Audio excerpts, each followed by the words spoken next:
I just got back from the Amish store and they had peaches in, which they were about average price. They were $18.95 for that box, and normally if I go to the produce auction, I can usually get it for about 15, depending on the time of year. But since I was there, I just wanted to go ahead and get it. That way I wouldn't have to go back another day. And then in these two white boxes is cherries. And I don't know if you can see, but they're a little bit, they're starting to get a little bit wrinkled. Hopefully you can see. You can kind of see the texture. But there's a few that are bad in there. I'll have to pick them out. But they were only $10 a box, which is a steal because they were originally $50 to $60 a box, depending on what grade you bought. So these were $10 a box. So I'm going to work on making some cherry pie filling and stuff like that. I got 2 things of vinegar, chili powder, basil, cinnamon, nutritional yeast, and then some citric acid. And I got a 50-pound bag of sugar. So all of that was like $120 or $119, something like that. So that's what I got at the Amish, but I'm going to have, I went originally for apples, but they didn't have them yet. I knew it was a little bit too early in the season, so I'll go back later for those. We typically do buy all of our fruit besides strawberries. We do grow our own strawberries, and we planted blueberries, but they just didn't even come back this year. So we have not had any blueberries this year, but the peaches I always get from the Amish, and then this is my first time actually getting cherries from them, just because they usually are so expensive. But it's our best source for fruit in bulk, and especially at a good price, just because if we can't make it to the produce auction, then we go to the Amish.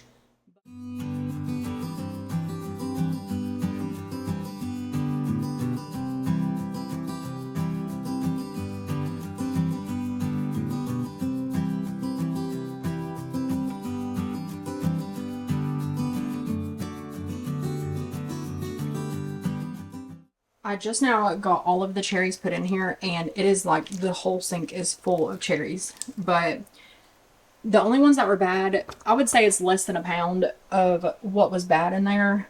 And I tried to get all the ones that were molded and then all the ones that were touching the molded one, and those went in here. So those are going to be trashed just because I'm not feeding those to my chickens because they are like blue mold, and I don't like giving moldy stuff to the chickens. So I'm going to just trash those, which whatever, it is what it is. And then these cherries, there's only like it's a 20-pound box, so I know there's at least 19 pounds because that's not even a pound. I would say that's probably half a pound maybe. But this is one box, and since there was some mold in there, I am gonna let these soak in vinegar water. And I know you can also do baking soda, but I'm just gonna do vinegar.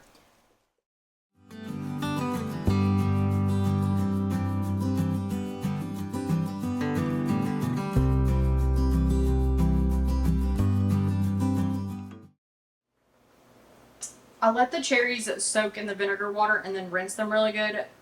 And I got about half of them in the strainer. I do not have a cherry pitter, but a straw works just as good.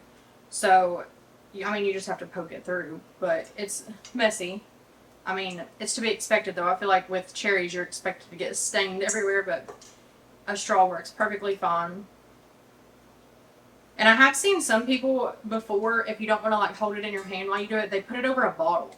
So you could always try like it'd have to be a pretty small neck bottle because these are not massive cherries like what you see in the grocery store. These are rather small cherries. So in order for me to do that, it would have to be a pretty small bottle.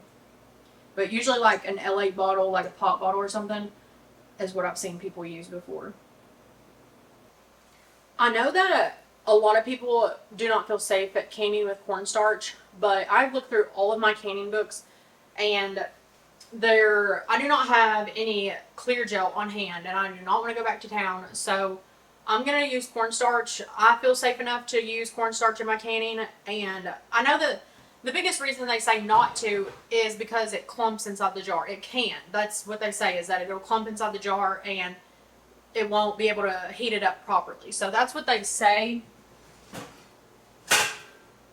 And anytime I'm canning, I usually take it with a grain of salt because the number one reason that things are not approved is simply because it's not tested. So that is the biggest thing with canning is, I don't know, I believe in doing it safely, but also you have to know your boundaries, and I feel safe enough to do this. So I'm just going to do the cornstarch method today, and I'm just getting it right out of the ball canning book. The only one that had the cherry pie recipe in it, but it's telling you to freeze it. I'm not going to freeze it. I do not have the freezer space. We mostly keep our meat in the freezers, so all of our freezer space goes to that. So I do not have space to be putting cherry pie filling in there. So that is what I'm going to do today, is just can this.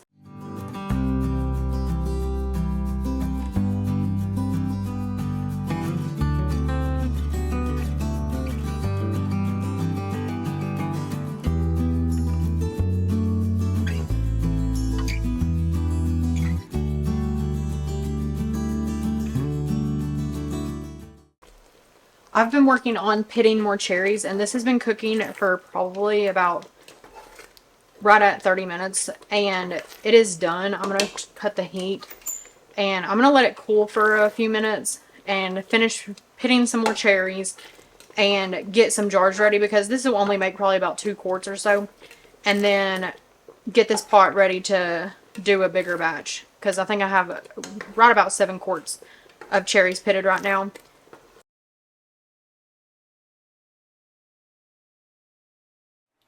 I think I'm going to put the cherry pie filling in quart jars, just because that's what I have the most of right now. But also, I feel like a quart will be enough for 1 pie. And that will be the perfect amount to like gift. Instead of giving 2 pints, I can just give 1 quart.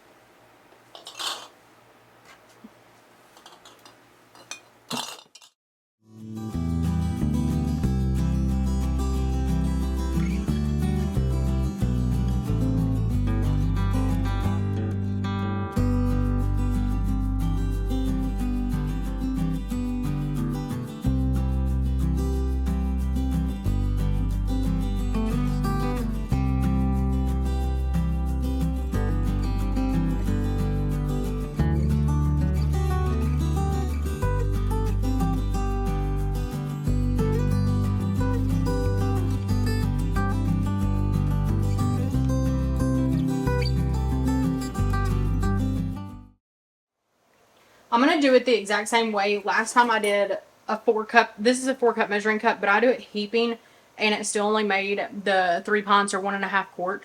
So I am going to do the same thing again and heap it up and just count it that way.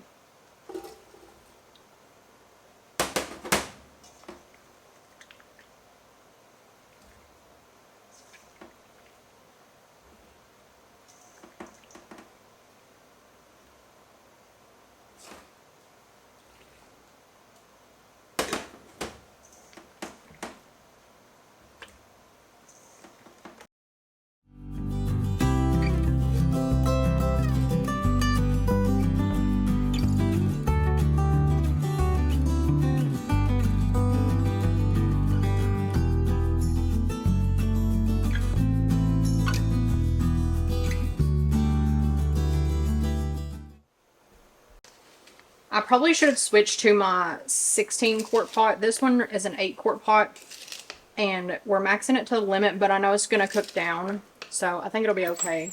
It's not like it's boiling over or anything like that. I just gently cook them for probably about, the last batch took about 30 minutes, and that's exactly what the book said, so it's pretty textbook. But I forgot to say that I did add 1 extra tablespoon of cornstarch. It was not as thick as I wanted, so I added 1 extra tablespoon of cornstarch.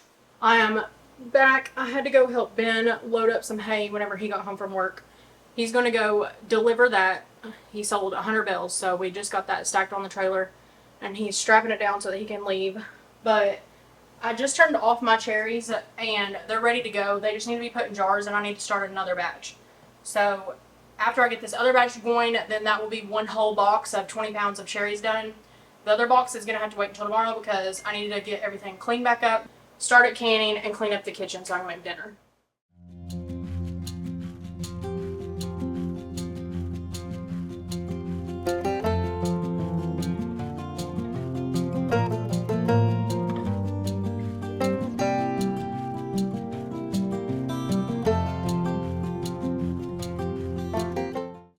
I got all the dishes done and the kitchen cleaned back up. The cherries are still over there. I'm waiting on those to thicken up. They're cooking down a little bit. And then I have my water bath canner heating up, but I need to put lids and rings on these. I was just waiting on that batch to finish so I could do it all together. But It has been a good day of canning cherries. I still have a box of cherries and a box of peaches left to do.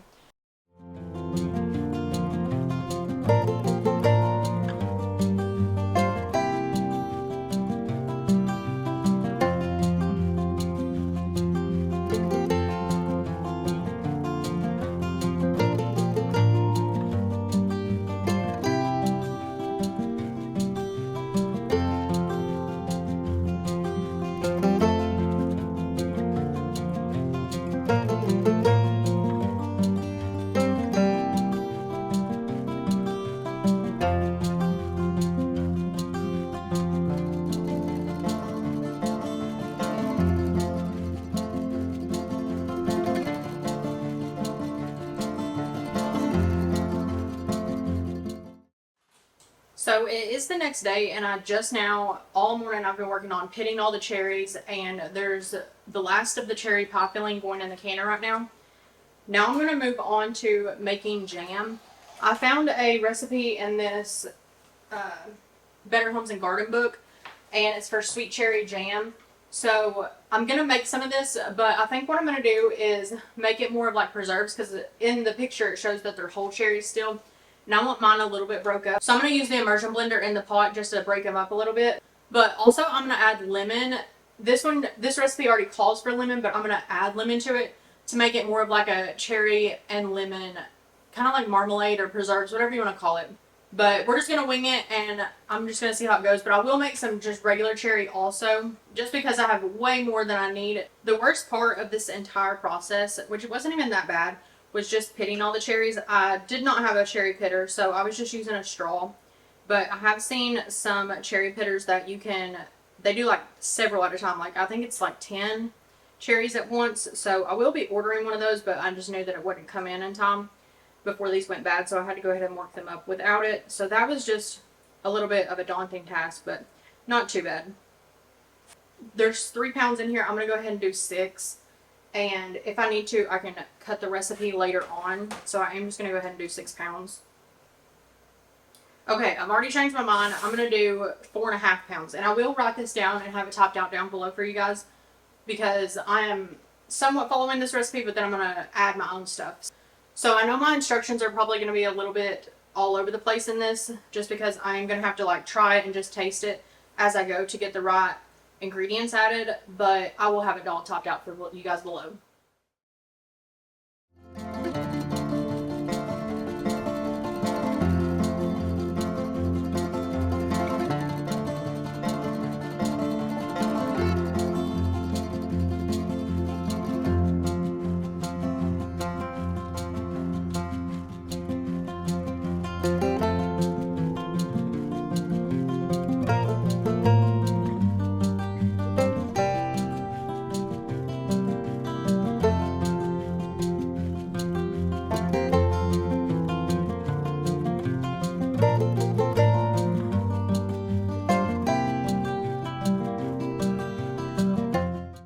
That is what I'm starting with so far. It looks to be about 2 tablespoons of shredded lemon, so.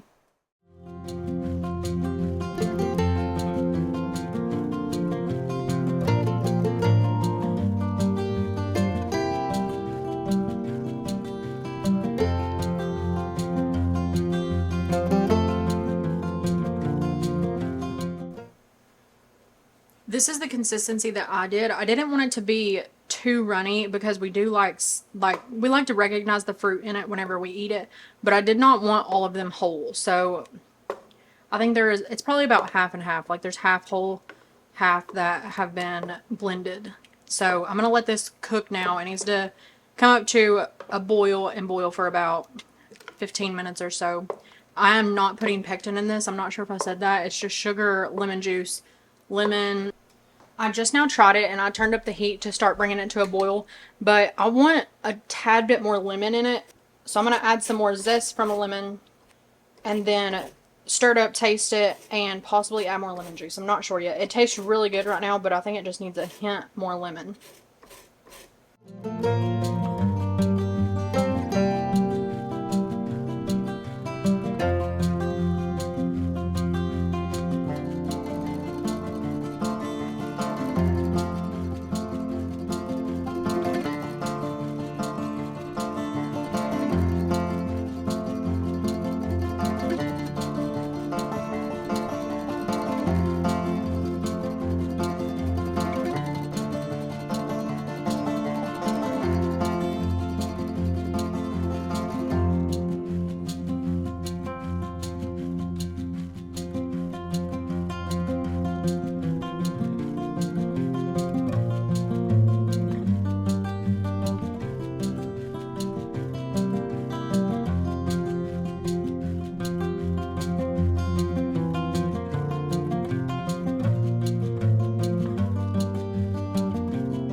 This is the last of my cherries, and I'm just going to dump them all in this pot and make cherry jam out of the rest of them.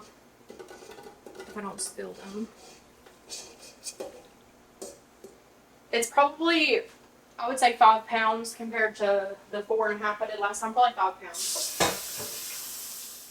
And I'm just going to use the same exact recipe, but lessen the lemon and just do what the jam called for.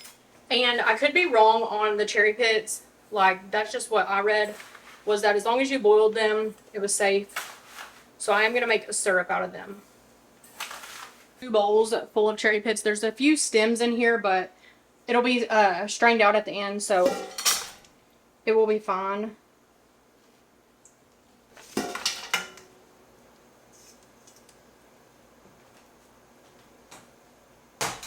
I'm filling up a bowl right now with filtered water, and all I'm going to do is just cover the seeds or the pits with filtered water, and you have to match it. So I'm going to boil it for a little bit and let all the cherry juice get into the water. And then I'm going to filter it, and then however much water you have is how much sugar you need to add to make a syrup. That's how I do it, at least. It's the easiest way I've found, and it's easy to remember, just 1-for-1 ratio on however much water to your sugar. And then you just boil it again until it reaches the consistency that you want.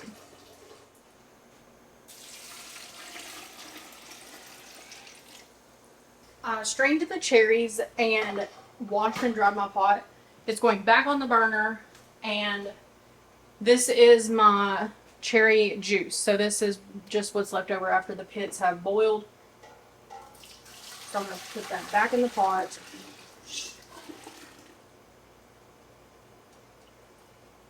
And now I need to add sugar. And it does take a lot of sugar to make syrup, just because you're matching 1-for-1. So it takes a lot.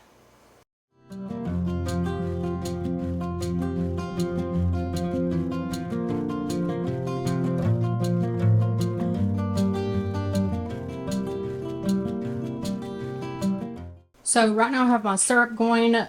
This is just plain cherry preserves going. This is cherry pie filling. So I'm going to go ahead and start washing those jars. And then once these cook down, just because my big burner is where I pressure can, but the canner and this pot won't fit up there. So as soon as this gets done, then I'm going to start canning this jelly as well as what's in this pot, and then eventually the syrup.